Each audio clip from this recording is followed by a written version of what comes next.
नमस्कार दोस्तों, देवका क्लासेस के ऑफिशियल यूट्यूब चैनल पर आप सभी का स्वागत है।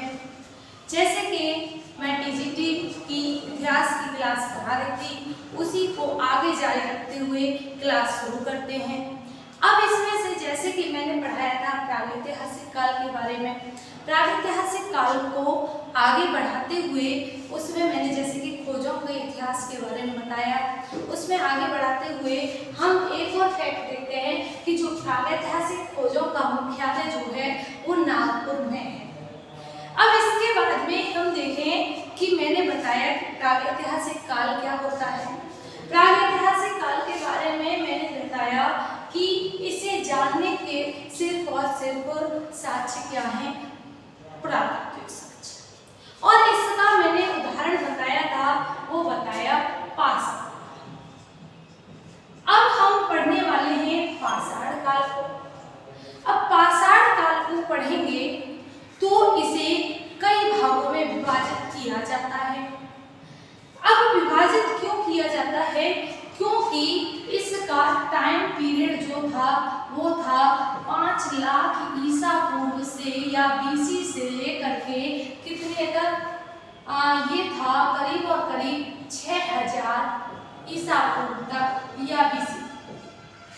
इतना टाइम पीरियड था। अब इतने टाइम पीरियड की बात को एक साथ रख पाना मुश्किल था, इसीलिए इस लंबे कालखंड के कारण इस पाषाण काल को 3 भागों में विभाजित करना।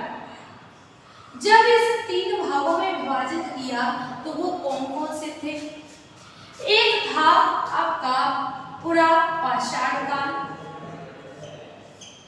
और इसमें जो दूसरा है वह है मध्य पाषाण काल। मध्य पाषाण काल के बाद में जो तीसरा आता है वह आता है नव पाषाण। अब हम इसके टाइम पीरियड को देखें कि इसके अंतर्गत टाइम पीरियड को कितने भागों में विभाजित, मतलब टाइम पीरियड को कैसे विभाजित किया है। तो अगर हम पुरा पाषाण काल की बात करें तो इसके टाइम पीरियड जो है वह है 5 लाख ईसा पूर्व से लेकर के 10,000 ईसा पूर्व।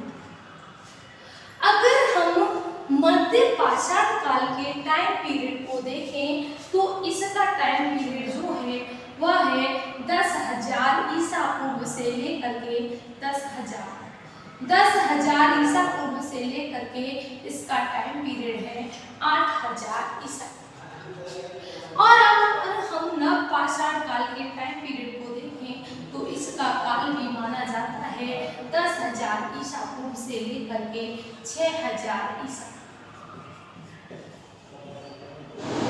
ठीक है, तो ये हमने बांट दिया। अब इसमें हमको दिख रहा है कि पुरा पाषाण काल का टाइम पीरियड बहुत ज्यादा है। टाइम पीरियड के साथ साथ उपकरणों की भिन्नता तथा अलग अलग चीजों को मिलना, इसके आधार पर इस पुरा पाषाण काल को भी 3 भागों में विभाजित किया। अब पुरा पाषाण काल को जब हम 3 भागों में विभाजित करेंगे तो वह कौन कौन से थे? अगर हम पहला देखें तो यह था निम्न पुरा पाषाण। कौन सा था? निम्न पुरा पाषाण काल। अगर हम दूसरे पार्ट को देखें इसके को तो यह है आपका मध्य पुरा पाषाण। अगर हम तीसरे को देखें तो यह है उच्च पुरा पाषाण। चीजों को समझने की कोशिश करना, राइटिंग पे मत जाना। जैसे कि मैंने पहली क्लास में बताया कि राइटिंग थोड़ी सी दिक्कत दे सकता है, लेकिन जब आप सुनोगे अच्छे से, जब आप समझोगे अच्छे से तो अच्छा करोगे, समझ में आएगा आपके। लेकिन थोड़ा सा राइटिंग की दिक्कत है तो कोई बात नहीं। अब इसमें जब हम देखते हैं कि इनमें क्या अंतर है, उच्च पुरा पाषाण काल, मध्य पुरा पाषाण काल और निम्न पुरा पाषाण काल, हम इसे अलग से। अब एक बात और ध्यान रखिए कि आप नोट्स बनाते चलिए। सफेद कॉपी की बनाएं, सफेद पेजों की कॉपी बनाएं, या फिर काले पेजों की कॉपी बनाएं, या लाल पेजों की कॉपी बनाएं। कैसे कैसे पेनों से लिखें, लाल पेन से लिखें, नीले पेन से लिखें, हरे पेन से लिखें, गुलाबी पेन से लिखें, कैसा भी पेन सही, कैसे भी पेजों की कॉपी सही। नोट्स का मतलब है कि कंटिन्यूटी, एक चीज के बाद में दूसरा चैप्टर, दूसरे के बाद में तीसरा चैप्टर। जब कंटिन्यूटी के द्वारा नोट्स बनाए जाएंगे तो एक जब हमारे पास एग्जाम होता है, जब एग्जाम आता है, जैसे मान के चलिए टीजीटी की तैयारी कराई जा रही है, पीजीटी की तैयारी कराई जा रही है, तो अब इसके जब आपके पास में नोट्स होंगे, जब लास्ट टाइम होगा और आप उन मोटी मोटी बुक्स को नहीं पढ़ पाओगे, तो जब आपके लिए यही नोट्स काम करेंगे। सेम ऐसे ही ग्राफ बना बना करके लिखना है, तो जिससे बहुत फायदा होने वाला है। अगर हम निम्न पुरापाषाण काल के टाइम की बात करें कि निम्न पुरापाषाण काल का टाइम कितना था, तो यह था 5 लाख ईसा पूर्व से लेकर के 50,000 ईसा। अगर हम बात करें मध्य पुरापाषाण काल की बात को, तो 50,000 ईसा पूर्व से लेकर के आपका यहाँ 40,000 ईसा पूर्व तक का टाइम है। अगर हम उच्च पुरापाषाण काल के टाइम पीरियड की बात करें तो 40,000 ईसा पूर्व से लेकर के 10,000 ईसा पूर्व की बात होती है। अब हम इसमें बेसिक डिफरेंस देखेंगे, हम इसे मिटा देते हैं, जिसे स्क्रीनशॉट लेना है वो स्क्रीनशॉट ले सकता है।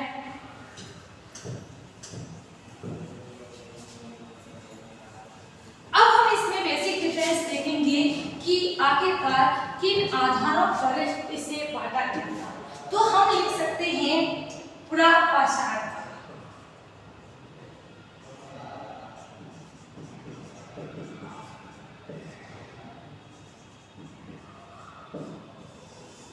पुरापाषाण काल को जैसे कि हमने अभी 3 भागों में विभाजित किया था, कौन कौन सा था?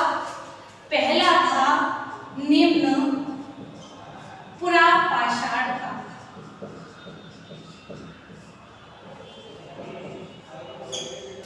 दूसरा है मध्य पुरापाषाण काल,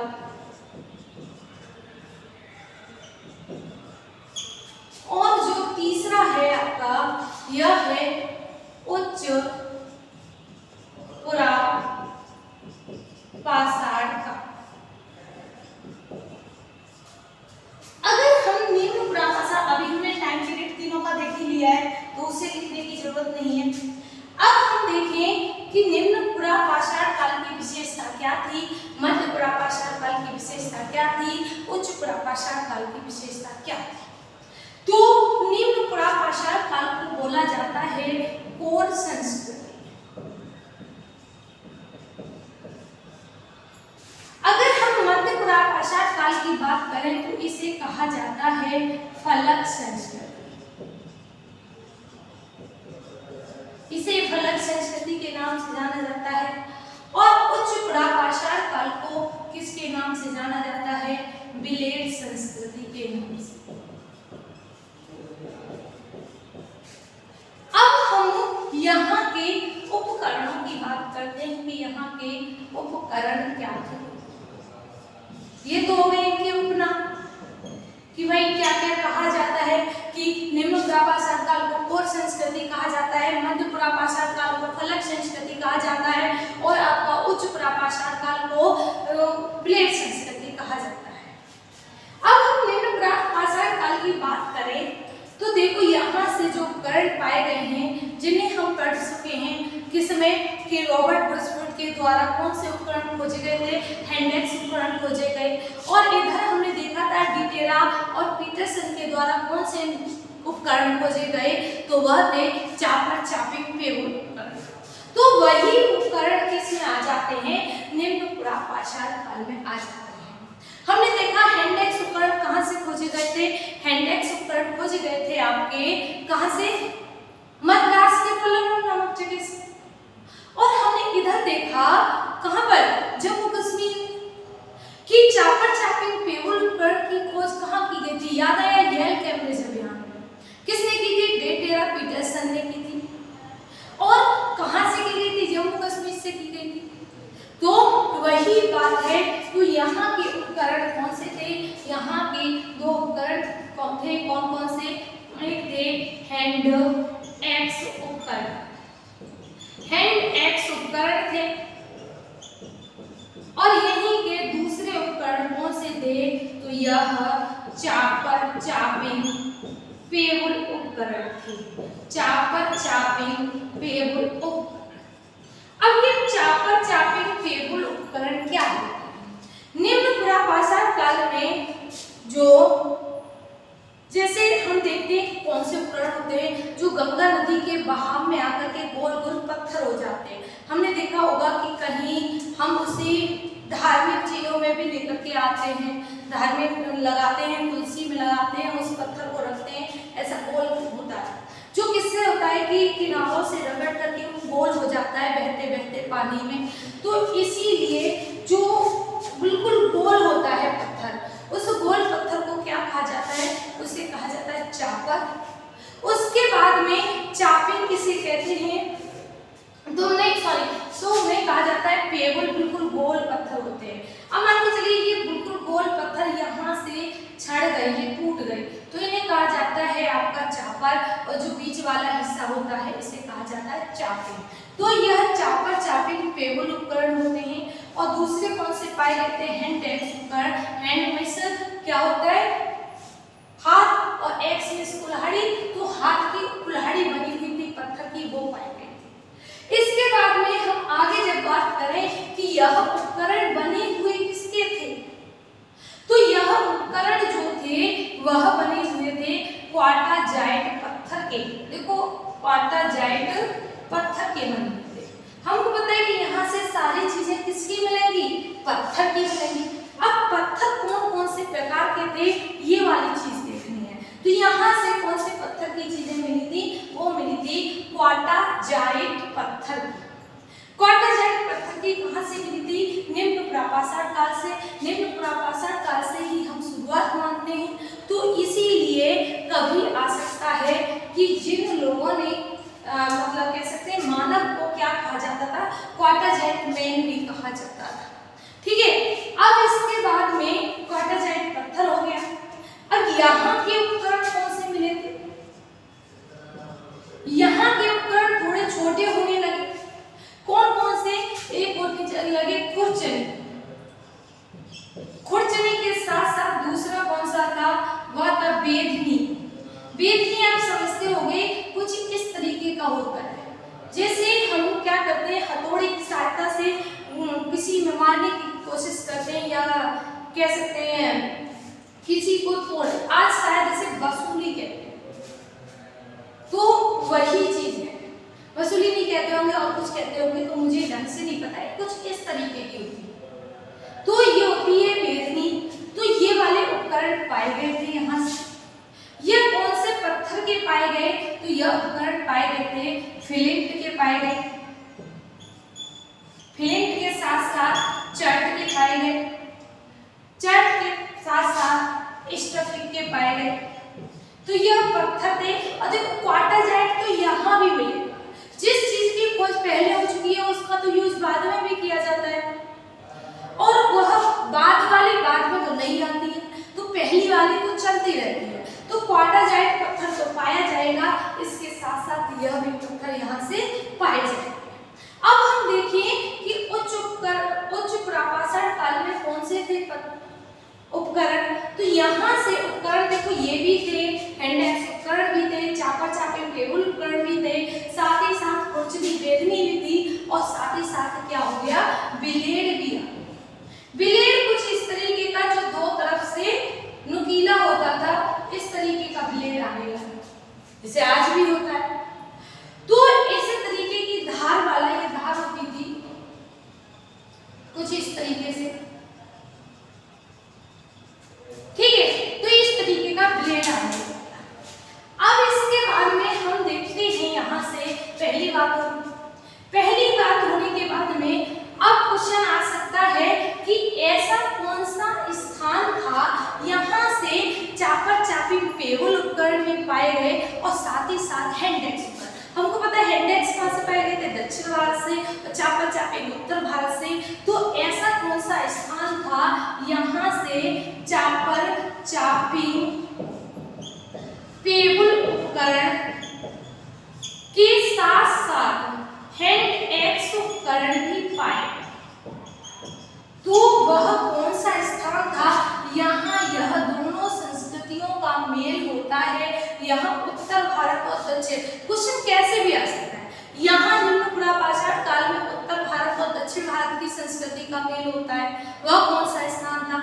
यहाँ से चापर चापिंग पेबुल उपकरण और हैंडेक्स उपकरण दोनों पाए जाते हैं, वह कौन सा स्थान होता है, तो वह था चौतरा।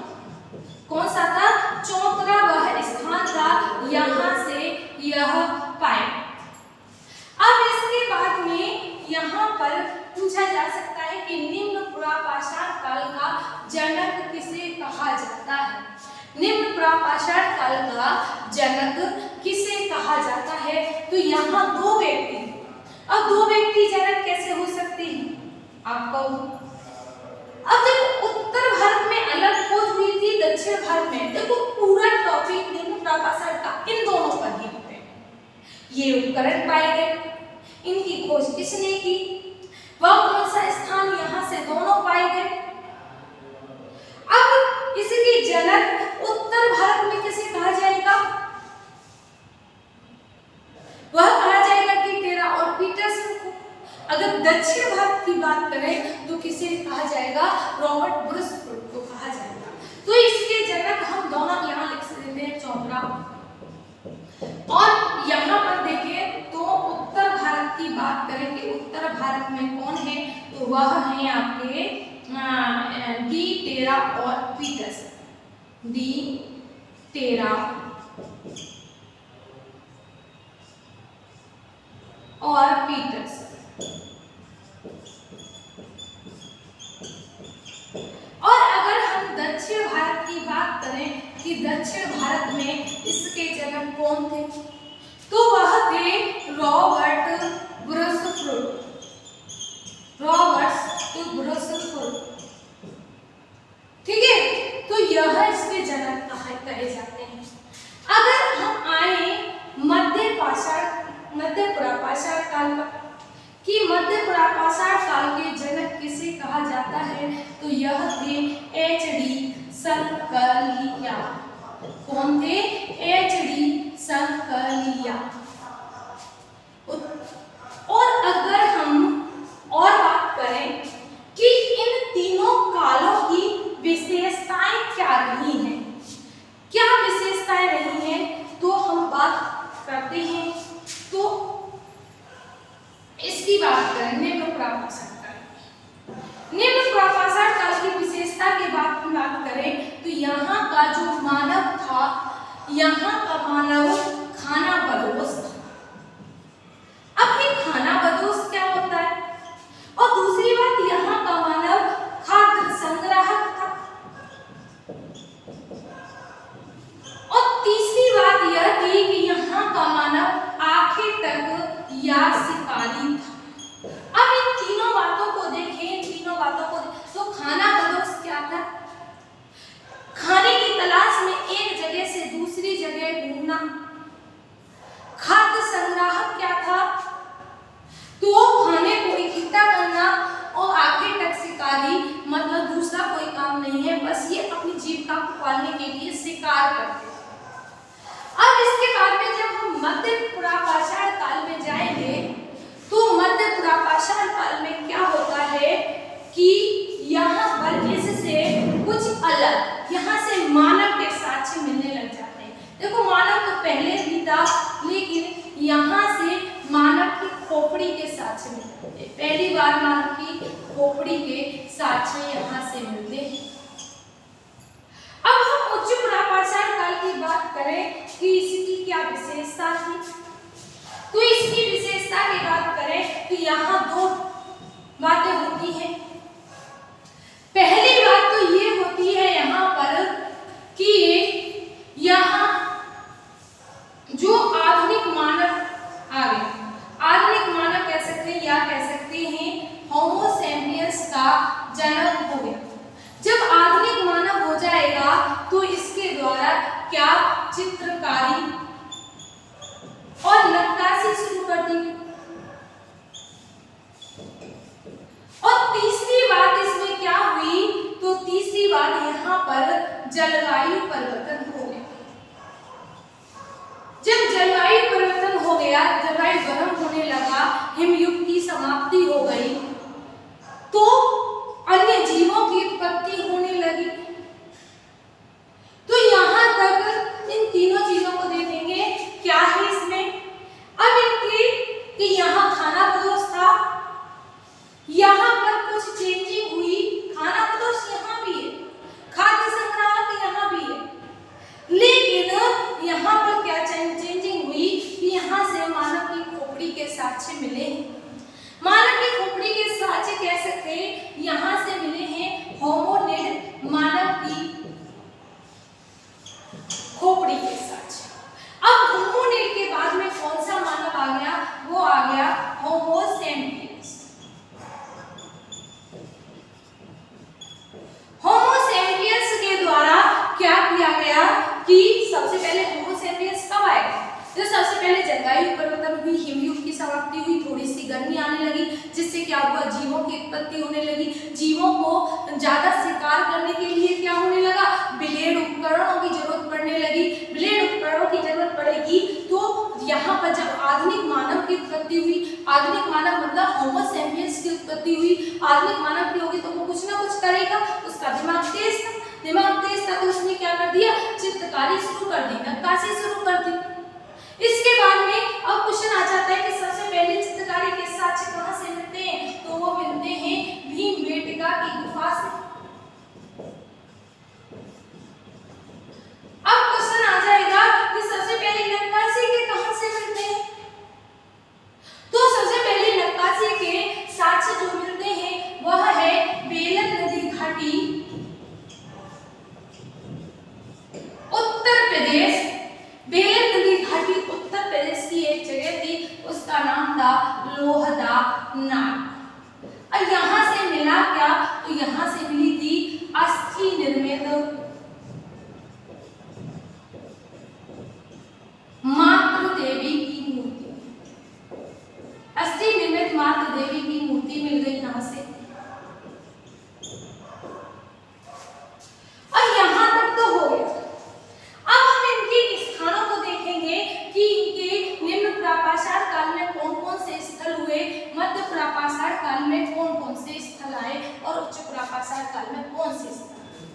अब निम्न प्रापाषाण काल की बात करें तो देखो कश्मीर में खोज हुई थी, तो कश्मीर में कौन कौन सी जगह थी, तो दो जगह थी। कौन कौन सी, पहली थी लिद्दा नदी के तट पर एक गांव था, उसका नाम था पहलगाम। दूसरी थी पोतवार का पठार। उसके बाद में हम दूसरी जगह देखें, वह देख सकते हैं हम उत्तर प्रदेश या यूपी में देखें तो कौन सी जगह थी, यह थी बेलन नदी घाटी।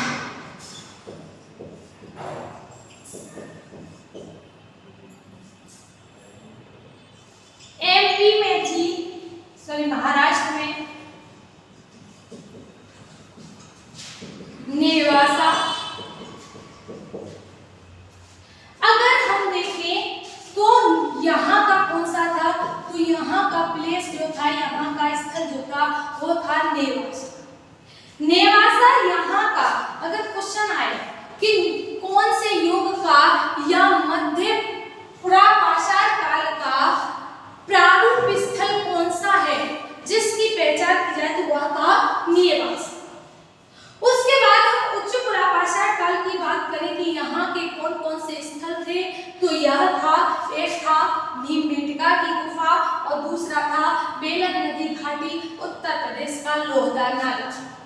ठीक है, तो अब हमारे ये तीनों कंप्लीट हो चुके हैं। प्रापाषाण काल पूरा कंप्लीट हो चुका है, जिसमें हमने तीनों भागों में विभाजित करके देखा, निम्न प्रापाषाण काल को, मध्य प्रापाषाण काल को और उच्च प्रापाषाण काल को। इनकी अलग अलग विशेषताएं देखी, जैसे निम्न प्रापाषाण काल को कोल संस्कृति कहा जाता है। मध्य पुरापाषाण काल को फलक संस्कृति और उच्च पुरापाषाण काल को प्लेग संस्कृति। ठीक है, तो अब आगे इसके आगे जारी रखेंगे कि मतलब मध्य पाषाण काल पढ़ाएंगे उसमें। तो मैं अभी इसी वक्त अपनी वाणी को विराम दूंगी।